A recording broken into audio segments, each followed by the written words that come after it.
So hello students, welcome to IFS। तो student देखिए, यहाँ पर एक और क्वेश्चन ले रहे हैं हम। EMT प्लस क्लासिकल मैकेनिक्स का ही क्वेश्चन ले रहे हैं।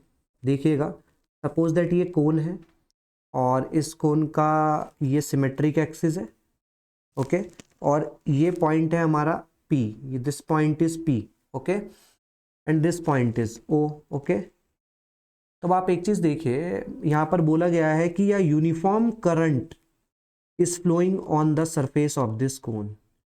Which current? Uniform current I. Uniform current I is flowing on the surface of this cone. और इसकी स्लैंट हाइट आपको दे रखी है कितनी? L, और इसका रेडियस आपको दे रखा है R. ओके, सो आपको इसमें क्या निकालना है? देखिएगा, आपको इसमें यह निकालना है कि देखिए, इसका मास अगर मैं मान लूं mg, तो आपको पता है इस कोन का मास अगर मैं मान लूं mg, तो mg नीचे की तरफ एक्ट करेगा। बिल्कुल सर, mg नीचे की तरफ एक्ट करेगा।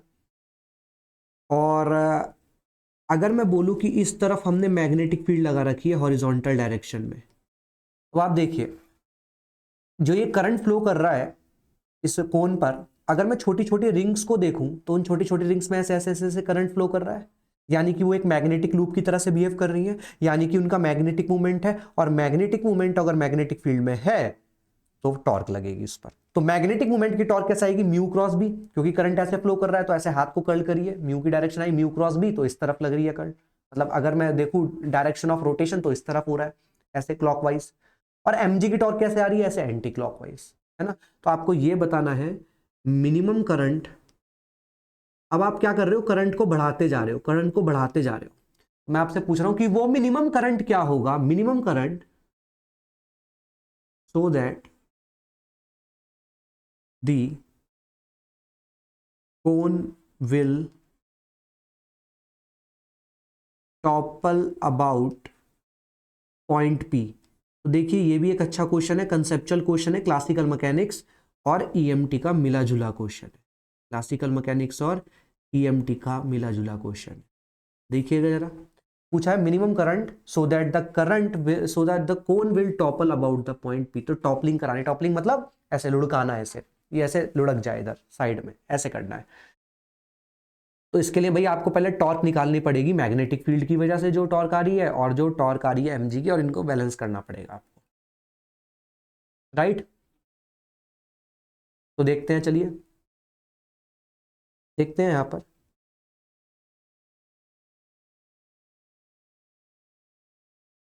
ओके, चलिए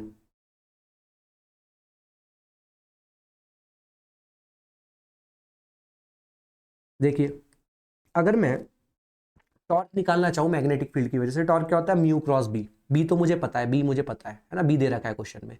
म्यू निकालना है, तो सर हमें पता है कि म्यू क्या होता है। Sir mu equal to current into area होता है।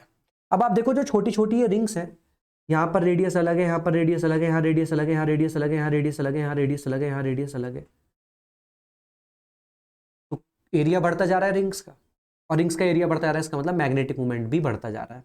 तो आपको क्या करना पड़ेगा? इंटीग्रेट। क्यों? क्योंकि जैसे जैसे आप नीचे आते जा रहे हो रिंग का एरिया बड़ा होता जा रहा है, ठीक है। तो आपको ये निकालना पड़ेगा। देखिए, सपोज दैट मैं यहाँ पर एक कोई रिंग कंसिडर कर लेता हूँ।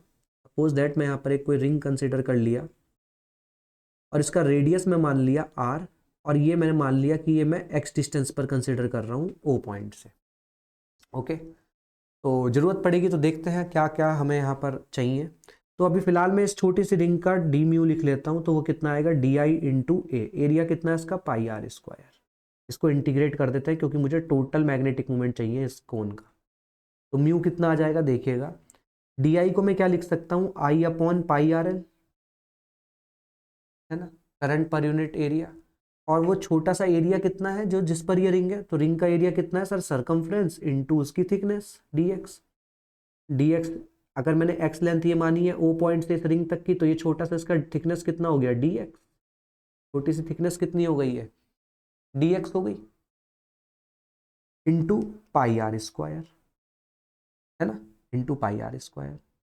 अब सर बात यह है कि जरा देख लीजिए इनमें से क्या क्या चीज हम बाहर ले सकते हैं। तो सर मैं इसमें से पाई को पाई काट सकता हूँ, तो ये एक पाई बचेगा, तो 2 पाई अपॉन आर एल, और इंटीग्रेशन के अंदर 2 पाई और इंटीग्रेशन के अंदर क्या आ जाएगा, आर क्यूब डी एक्स। ठीक है, 2 pi upon R cube D x.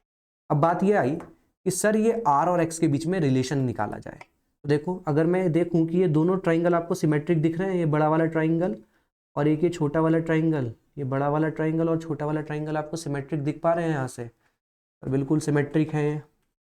अगर ये सिमेट्रिक है तो देखिए भाई यहाँ पर ध्यान से, मैं ये देख सकता हूँ यहाँ पर,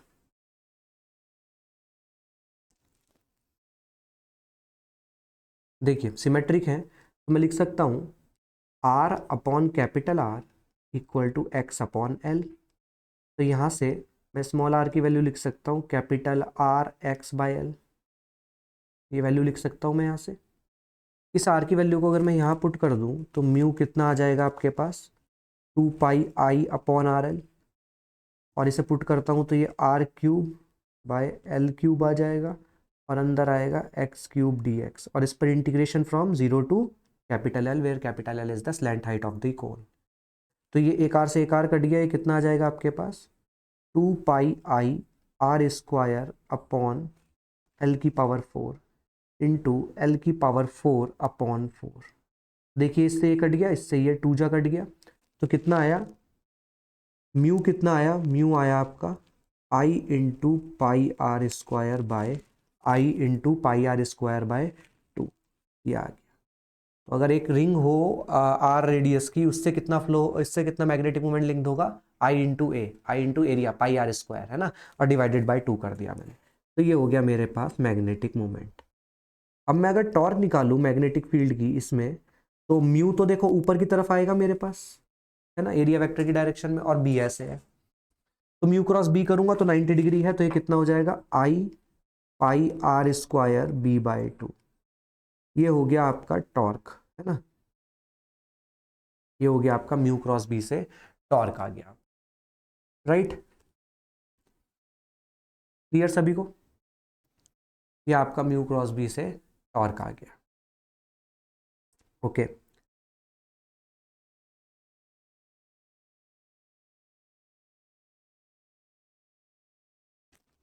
ओके। अब टॉर्क ऑफ एम जी देख लेते हैं। सर एम जी का टॉर्क कितना आएगा, एम जी का टॉर्क तो आसान है, एम जी नीचे लग रहा है और ये कितना है यहाँ से यहाँ तक आर, तो ये कितना हो गया, एम जी क्रॉस आर, कितना हो गया, एम जी इंटू आर। तो देखो दोनों को अगर मैं इक्वेट कर दूं, देखो पी पॉइंट के अबाउट एम जी की जो टॉर्क है वो कैसे आएगी, ऐसे आएगी, और पी पॉइंट के अबाउट जो मैग्नेटिक फील्ड की वजह से जो फोर्स लग रही है म्यू क्रॉस भी, वो कैसे आएगी, ऐसे आएगी। एक क्लॉकवाइज एक एंटी क्लॉकवाइज है, दोनों को इक्वेट कर देते हैं। अगर दोनों को इक्वेट करूंगा मैं तो ये आ जाएगा M G R equal to I pi R square B by 2। R से आर काट दिया, बाकी कुछ नहीं कट सकता। आई कितना आ गया आपके पास, M g by 2 pi 2 M g by pi R B. तो this is the answer, this is the minimum current required. अगर इससे ज़्यादा करंट आपने करी तो मैग्नेटिक फोर्स की वजह से जो टॉर्क है वो ज़्यादा हो जाएगी और mg उसको बैलेंस नहीं कर पाएगा। तो ये था टॉर्क ड्यू टू mg और ये था torque due to magnetic field, है ना। तो I pi R square B by 2 आया, इसको मैंने यहाँ पर रखा, आर से आर काट दिया, आई आया हमारे पास 2mg by pi R B. Okay, so this is the answer. ठीक है, तो ये ईएमटी प्लस क्लासिकल का क्वेश्चन था। वैसे मैंने पहले भी एक क्वेश्चन कराया आपको जिसमें रिंग को फ्लाई करा था, ये भी एक क्वेश्चन है। तो इस टाइप के क्वेश्चंस भी इंपॉर्टेंट है कंसेप्चुअल वाइज। तो क्लासिकल मैकेनिक्स और ईएमटी के ये मिक्स कंसेप्ट पर था। होप आप सभी को अच्छा लगा होगा, शेयर करिएगा इसको। Thank you, happy learning, keep watching.